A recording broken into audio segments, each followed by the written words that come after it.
ലൈവിലിപ്പോ അടുക്കളയിലിപ്പോ അർജുനും ശ്രീതുവും റസ്മിനും ഒന്നിച്ച് ചേർന്ന് നിന്ന് സംസാരിക്കുന്നുണ്ടായിരുന്നു. ഞാനില്ലാത്തപ്പോ എങ്ങനെ ഉണ്ടായിരുന്നു എന്നൊക്കെ റസ്മിനപ്പൊ ചോദിക്കുന്നുണ്ടായിരുന്നു. അപ്പൊ അർജുൻ പറയുന്നുണ്ട് എന്താണ് ശ്രീതു ചുമ്മാ ഫുൾ ഒറ്റപ്പെടുത്തലും അതുപോലെ തന്നെ തറുതല പറയലൊക്കെ ആയിരുന്നു എന്നൊക്കെ പറയും. അപ്പൊ ശ്രീതു പറയും എന്റെ തറുതല പറയല് ഞാൻ അർജുനെ പഠിപ്പിച്ചു എന്നൊക്കെ ഉള്ളത്. ഫണ്ണൊക്കെ ഉണ്ടായിരുന്നില്ല എന്നായിട്ട് റസ്മിൻ ചോദിക്കുന്നുണ്ടായിരുന്നു. അപ്പൊ ശ്രീതു പറയുന്നുണ്ട് ഫണ്ണൊക്കെ കുറച്ച് കൂടിപ്പോയിട്ടുണ്ടെന്നൊക്കെ പറയുന്നുണ്ട്. റസ്മിൻ പൊറാമേന്നൊക്കെ പറയുന്നുണ്ട്.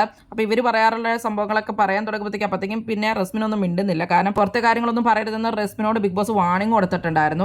അപ്പൊ റാമയൊക്കെ പറഞ്ഞത് അപ്പൊ പുറത്ത് വിസിബിൾ ആയിട്ട് വന്നോ എന്നുള്ള രീതിയിൽ അപ്പൊ ശ്രീതു ചോദിക്കുന്നുണ്ടായിരുന്നു. റസ്മിൻ പിന്നെ ഒന്നും മിണ്ടിയില്ല. പിന്നെ റസ്മിനോട് സംസാരിക്കുമ്പോൾ ശ്രീതു പറയുന്നുണ്ട് നമ്മളെ 3 പേരെയും കഴിഞ്ഞ ദിവസം സ്വപ്നം കണ്ടു എന്നൊക്കെ ഉള്ളത്. അപ്പൊ ശ്രീതു കഴിഞ്ഞ ദിവസം അങ്ങോട്ട് സ്വപ്നം കണ്ടായിരുന്നു 3 പേരും ഒന്നിച്ച ട്രിപ്പാന്ന് തോന്നുന്നു അങ്ങനെ എന്തോ പോകുന്നതായിട്ടും അർജുന്റെ വീട്ടിൽ നമ്മൾ 3 പേരും ഒന്നിച്ചുണ്ടെന്നൊക്കെ പറയുന്നുണ്ടായിരുന്നു.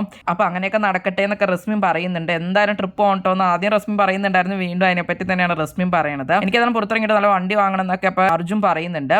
എന്നിട്ട് നമുക്ക് അടിപൊളിയായിട്ട് പോവാന്നൊക്കെ പറയുന്നുണ്ടായിരുന്നു. അപ്പൊ റസ്മിൻ പറയുന്നുണ്ട് അപ്പൊ വണ്ടി നീ വാങ്ങിയില്ലെങ്കിലും കുഴപ്പമില്ല, ഞാൻ അടയ്ക്ക് ഒരു വണ്ടി എടുത്തിട്ടുണ്ട്, നമുക്ക് അതിനായാലും പോവാട്ടോ എന്ന് പറയുന്നുണ്ട്. ശ്രീതു എന്തായാലും വരണട്ടോ എന്ന് ശ്രീതുവിനോട് പ്രത്യേക റസ്മിൻ പറഞ്ഞുകൊണ്ടേ ഇരിക്കുന്നുണ്ട്. അപ്പൊ ശ്രീതു പറയുന്നുണ്ട് നമ്മളന്ന് രാത്രിയായിരുന്നു പറഞ്ഞ പോലെ തന്നെ ഇടുക്കിക്ക് പോവാന്നൊക്കെ പറഞ്ഞില്ലേ, അതൊക്കെ അങ്ങനെ നടക്കുമ്പോൾ ഭയങ്കര രസമായിരിക്കുമല്ലോ എന്നുള്ള രീതിയിൽ ശ്രീതു അവിടെ പറയുന്നുണ്ട്. അങ്ങനെയൊക്കെ പറയുമ്പോൾ റസ്മിൻ ഭയങ്കര എക്സൈറ്റ്മെന്റിലൊക്കെയാണ്. പുറത്തിറങ്ങി കഴിയുമ്പോൾ ശ്രീതു അല്ല ആക്ടിങ്ങിന്റെ ഒക്കെ തിരക്കിലാണെങ്കിൽ മാത്രം വരലായിരിക്കും എന്നൊക്കെ രീതിയിൽ അപ്പൊ അർജുൻ പറയുന്നുണ്ട്. അർജുനെ കളിയാക്കൊണ്ട് അപ്പൊ ശ്രീതു പറയുന്നുണ്ട് പുറത്തിറങ്ങി കഴിയുമ്പോൾ കാണാൻ ആരാ വരലാത്ത എന്നൊക്കെ ഉള്ളത്. അപ്പൊ റസ്മിൻ ശ്രീതുവിനെ കളിയാക്കിക്കൊണ്ട് പറയുന്നുണ്ട് ആരാ വരലാത്ത നമുക്ക് കാണാട്ടോ എന്നൊക്കെ. ശ്രീതുവിന്റെ അമ്മ വിടുവോ ശ്രീതു വരുമോ എന്നൊക്കെ ഉള്ളതാണ് അപ്പൊ റസ്മിന്റെ മെയിൻ ആയിട്ടുള്ള സംശയം.